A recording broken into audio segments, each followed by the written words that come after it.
गौतम बुद्ध जी ने क्या कहा? बुद्धम शरणम गच्छामि, धम्मम शरणम गच्छामि, संघम शरणम गच्छामि। आप अपने हक के विषय में जानकारी करो, जब पढ़ोगे लिखोगे तभी संविधान के विषय में जानोगे। जाति जनगणना की आप बात करते हैं सर, तो होना चाहिए कि नहीं होना चाहिए? हम जातिवाद जनगणना के पक्षधर हैं। जब तक जातियों की गिनती नहीं होगी तब तक जातियों को हिस्सा नहीं मिलेगा। नेता लोग 90% दो मुहैया सांप मारेंगे। अब आ गई बात, फैक्ट्री तो लगी यही है, बाहर के लोग क्यों आ रहे हैं? जी नमस्कार, RKS 24 न्यूज में आप सभी देशवासियों का स्वागत है। जैसा कि हम सुकृत मार्केट में खड़े हैं और सुकृत पड़ता है सोनभद्र में। यहाँ पर कुछ लोग हैं, माला वाला लेके तैयार हैं। मैं इनसे बात करूंगा आखिरकार में माला लेकर के किनका इंतजार कर रहे हैं। सर क्या नाम है आपका? हमारा नाम दिनेश सिंह मौर्य। अभी जो है जैसा कि हाथ में माला है, किनका इंतजार कर रहे हैं आप? ओम प्रकाश जी। ओम प्रकाश राजभर जी हाँ आ रहे हैं? हाँ। कहाँ जा रहे हैं? और रामलीला मैदान रावसगंज में जा रहे हैं, उनका कार्यक्रम है। अच्छा, सोनभद्र हाँ में। हाँ, सोनभद्र में। आप देख सकते हैं कि उनके स्वागत के लिए रास्ते में जगह जगह लोग माला फूल लेकर के तैयार हैं। हमारे बीच में युवा भी हैं। भैया क्या नाम है आपका? भरत भारद्वाज। भरत भारद्वाज जी, पढ़ाई लिखाई कहाँ तक हुई है? BA फाइनल है। BA final. और रोजी रोजगार? अभी तो कुछ नहीं है। अभी तो कुछ नहीं है। मंत्री जी से रोजी रोजगार के बारे में बात तो करेंगे आप लोग? नहीं करेंगे? बिल्कुल बिल्कुल करेंगे। होना चाहिए, रोजी रोजगार के बारे में भी बातचीत होना चाहिए। नेताजी क्या नाम है आपका? गुलाब चंद राजभर। अभी आपके मंत्री जी कब तक आ जाएंगे नेताजी? जी 2 मिनट में आ जाएंगे। 2 मिनट में आ जाएंगे? हाँ 2 मिनट में आ जाएंगे। अभी सोनभद्र में जब वो जा रहे हैं, सोनभद्र हमारा पिछड़ा इलाका है, उसको भ्रमण कर रहे हैं, देख रहे हैं कि हम जब मंत्री पद हम ले लेंगे, हाँ, तो इस पर जो है हम थोड़ा सा विचार करेंगे कि नहीं आखिर ये सोनभद्र कैसे जो है हम देखें और कैसे क्या करें। जैसा कि आप देख सकते हैं कि मंत्री जी आ रहे हैं और सायरन बजाते हुए गाड़ियां भी जा रही है। आप देख सकते हैं, आप देख सकते हैं कि जयकारे के साथ मंत्री जी का स्वागत यहाँ पे हो रहा है। सर अभी सोनभद्र में आप आए हैं, हमें लगता है कि सुकृत में पहली बार रुके हैं सर? नहीं महाराज, हम ढेर दिन से सुकृत आते हैं। ढेर दिन से। सोनभद्र जो है बहुत गरीबी और पिछड़ा है और यहाँ पे बहुत जो है लोग परेशान रहते हैं। देखिए, नजर जब लोग चाहते हैं तो समस्या का हल होता है और लोग दूसरे के लिए लड़ते हैं। गौतम बुद्ध जी ने क्या कहा? बुद्धम शरणम गच्छामि, धम्मम शरणम गच्छामि, संघम शरणम गच्छामि। बुद्धि की शरण में जाओ। यही बात महात्मा ज्योतिबा फूले, सावित्रीबाई फूले ने कहा। यही बात छत्रपति साहू जी महाराज ने कहा। वही बात राजभर महाराजा सुहेलदेव जी ने कहा। वही बात बाबा साहब डॉक्टर अम्बेडकर जी ने कहा। वही बात मानवर कांसीराम जी ने बताया। वही बात हम भी तो बता रहे हैं। देखिए, मैं फिर कह रहा हूँ कि बाबा साहब डॉक्टर अम्बेडकर जी ने हमको आपको पावर दिया है, जो वोट का पावर दिया है। इस वोट के पावर को हम लोग नहीं समझ पाते हैं। गरीब, कमज़ोर, वंचित, शोषित लोग रामायण पूरा पढ़ लिए होंगे, 1 बार नहीं 2 बार 4 बार। गीता, महाभारत खूब अच्छी तरह उनकी पुस्तक मिल जाएगी, लेकिन किसी के घर में संविधान की किताब नहीं मिलेगी कि संविधान में हमारे लिए बाबा साहब डॉक्टर अम्बेडकर ने क्या क्या व्यवस्था दी है। आज जिस दुख से हम दुखी हैं, उस दुख के निवारण के लिए बाबा साहब डॉक्टर अम्बेडकर ने क्या, कौन सा आर्टिकल में हमको क्या लिखा है, जब हमको पता ही नहीं है तो हम कैसे लड़ेंगे?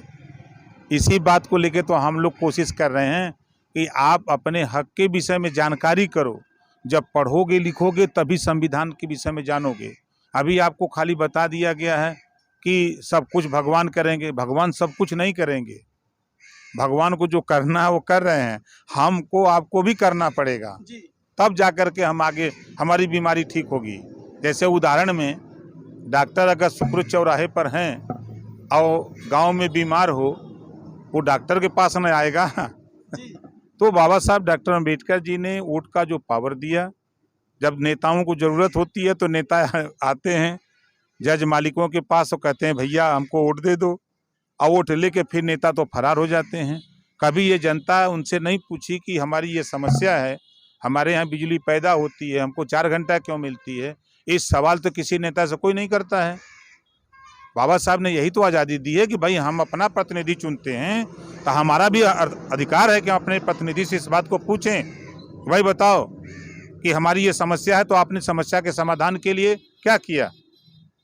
आपने देखा सिंगल ओम प्रकाश राजभर 6 MLA लेके चाहे आपके बिजली की समस्या हो, चाहे छात्रवृत्ति की समस्या हो, चाहे रोजगार की समस्या हो, चाहे नौकरी की समस्या हो, जितना सदन के अंदर ओम प्रकाश राजभर लड़ता है, कोई धरती पर है का 403 विधायकों में किसी के पास इस दम है? मामले में तो पूरा भारत विख्यात है आप। आवश्यकता उत्पत्ति की जननी है। ये खबर मैं ढेर दिन से आता हूँ यहाँ, आज नहीं। हम पार्टी जब से बनाए हमको अंदाजा है कि हम यहाँ 17-18 साल से आते हैं।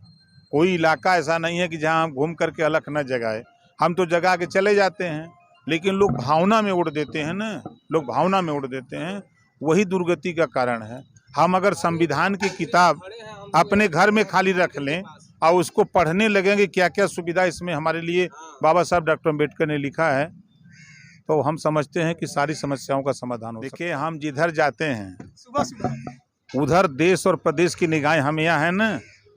लखनऊ दिल्ली खबर हो गई होगी कि ओम प्रकाश राजभर सोनभद्र चला गया, और सब जानते हैं कि क्यों चला गया। अब यहाँ हम आए हैं तो वहाँ हलचल हो गई होगी कि भाई वो कुछ नहीं करेगा तो गरीबों को जगाएगा।